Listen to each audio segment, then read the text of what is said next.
Bonjour, c'est Jean Descartes.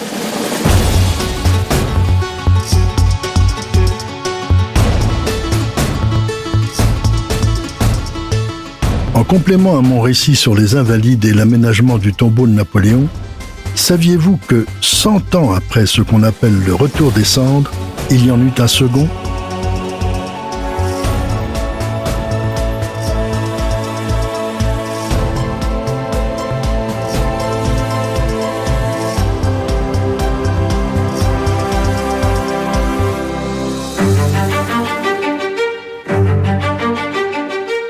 Paris, le 15 décembre 1940, 1h20 du matin. La capitale, humiliée, obscure et silencieuse, est figée par l'occupation, le couvre-feu et le froid.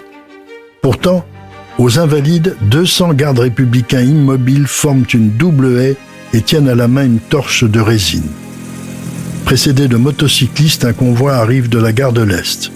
De quoi peut-il s'agir dans des conditions aussi dramatiques, pour ainsi dire clandestines? Des témoins diront plus tard, il s'agit d'un événement historique qui fut aussi dans sa simple grandeur le plus impressionnant des spectacles. L'ambassadeur d'Hitler, Otto Abetz, s'adresse à l'amiral Darlan qui représente le maréchal Pétain.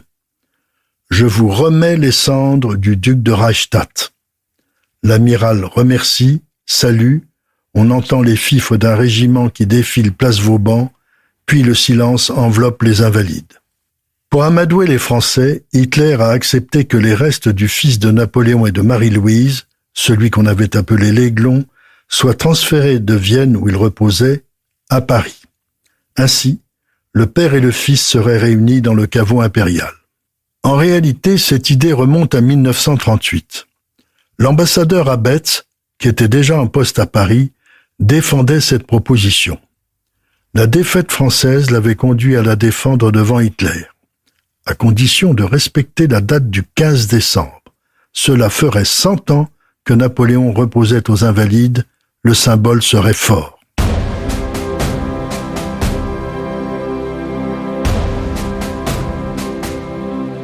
Malgré les circonstances, la cérémonie s'est déroulée sous contrôle français.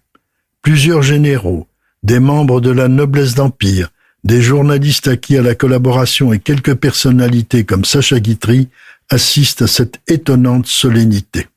Elle est à la mémoire du prince impérial, titré roi de Rome, mais mort à Vienne sous l'identité autrichienne de duc de Reichstadt, emporté par la tuberculose à 21 ans. En France, on le connaît sous le nom de l'Aiglon, avec la célèbre pièce d'Edmond Rostand.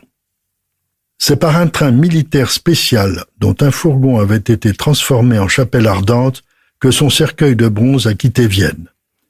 Selon l'ancien rite impérial des Habsbourg, seulement une partie du corps a été transférée de Vienne à Paris. Le cœur et les viscères devaient rester en Autriche, ils y sont toujours. Le geste d'Hitler se voulait symbolique et fort. Il n'est guère apprécié des Parisiens. On ne se bouscule pas aux Invalides.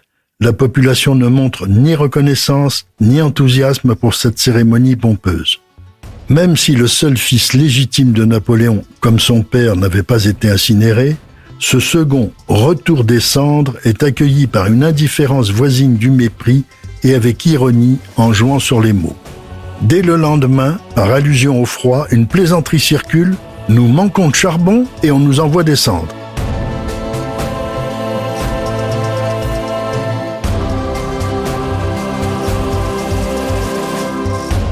Si cet épisode vous a plu, allez écouter le récit d'Au cœur de l'histoire dédié aux Invalides, il vous plaira aussi. Et surtout, n'hésitez pas à en parler autour de vous et à me laisser vos commentaires sur le groupe Facebook de l'émission. Je vous dis à bientôt pour un nouvel épisode d'Au cœur de l'histoire. Au cœur de l'histoire est une production Europe 1 Studio. Ce podcast est écrit et présenté par Jean Descartes. Il a été réalisé par Guillaume Vassaux et Laurent Sirgui. Pour ne rater aucun épisode, abonnez-vous sur Apple Podcast ou vos plateformes habituelles d'écoute.